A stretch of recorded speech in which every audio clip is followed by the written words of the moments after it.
This is a first test of the Fire Maple Petrel Ultralight titanium remote canister stove. The first thing setting it up with a canister that I've noticed is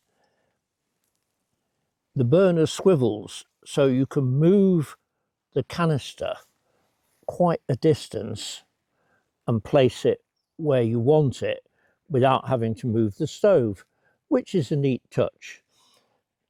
The other thing is, presumably in order to save weight, there's no preheat tube, so in extreme cold you can't turn the canister upside down to make it a liquid fuel stove.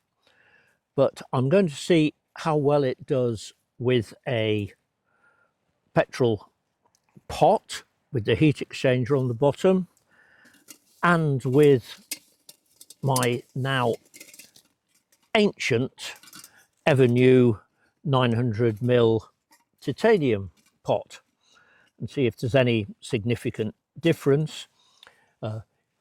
It's cool, the air temperature is 8 degrees, the water temperature is 9 degrees. Now the stove does come with a little windscreen because the burner's not really protected at all from the wind. I've got the shelter of the tent fly sheet here, so unless the wind changes direction, there is a bit of a breeze. I'm not going to use this, but obviously I would always carry it in case of need. Right, let's get on with lighting the stove. It doesn't, of course, come with an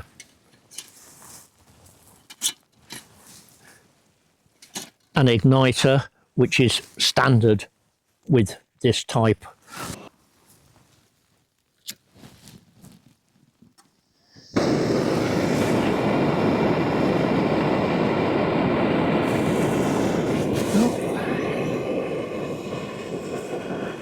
The timer is now going.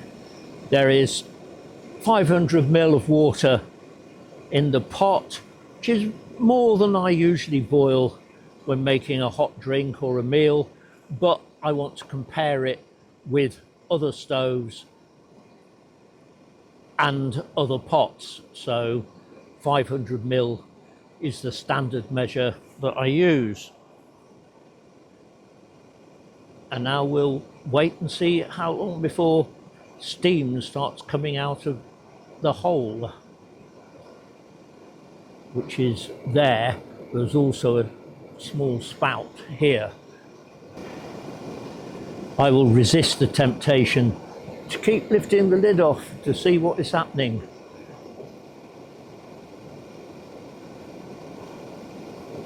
Of course, I have the stove on full. Again, usually to save fuel, I only run stoves at about 1/2 to 2/3 power, because I'm not generally in a desperate hurry to get hot water.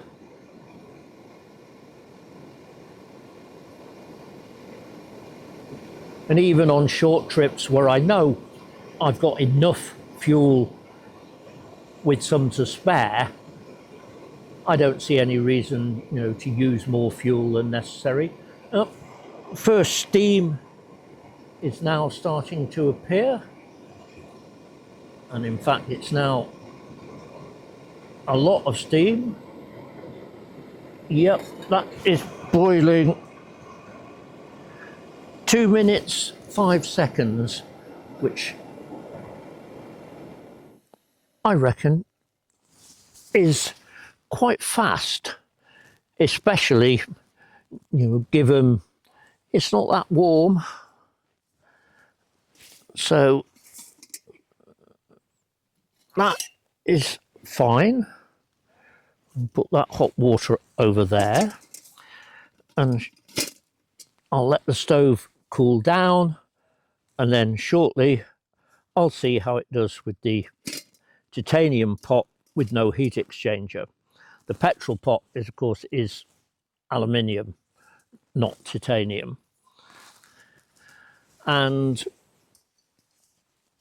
whilst the stove cools down,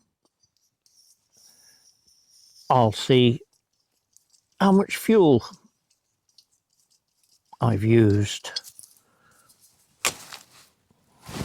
10 grams of fuel were used to boil that first 500 ml, which is a little more than I expected, but maybe the air and water temperature are to do with that.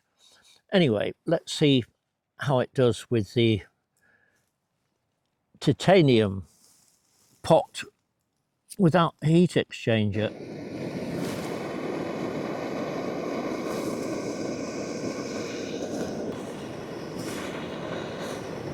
Nothing like waiting for water to boil for an interesting time.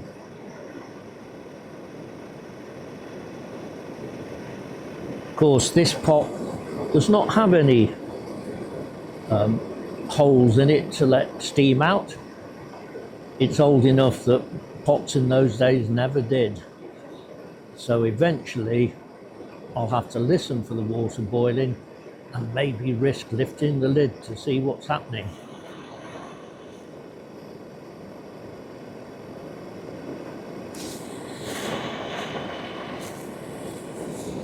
I shall have a quick look now. There are bubbles appearing. We're well past the 2-minute mark already, so it's certainly going to take quite a bit longer than with the heat exchanger pot. But we'll see just how long and how it does with fuel usage, which, as I always say, I think is more significant. A few minutes difference in bringing water to the boil is not, in my view, very significant. I can always wait a little longer for my coffee or soup.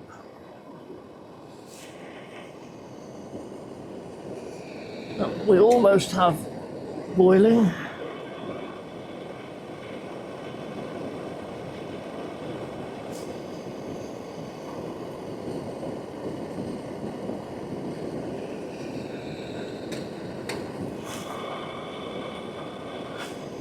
But it's well over 3 minutes now. 4 minutes. This is a bigger difference than I was expecting.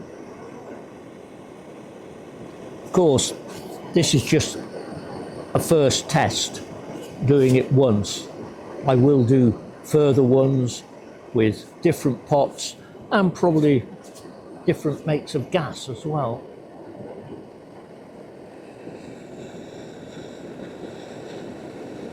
Okay, we have boiling. 4:37. Gosh, isn't it quiet when you turn it off? So, over twice as long to boil 500 ml in the titanium pot than in the petrol pot. And the next thing, of course, is to see how much gas has been used.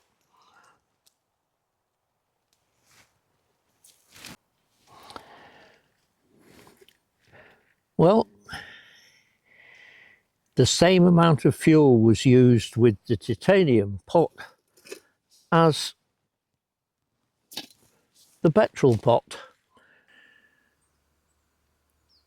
On checking the results and the scales, which luckily records readings, I found that the problem was in fact my eyesight. I had read a figure 3, I had read a figure 8 as a figure 3 and thought that the petrol pot boil had used 5 grams more than it actually had. So the figure for that boil is 5 grams, which is very much what I expected. And the figure for the final boil in the titanium pot was 10 grams, so twice as much. Again, that is what I expected. And it's reminded me it's always wise to check figures just in case.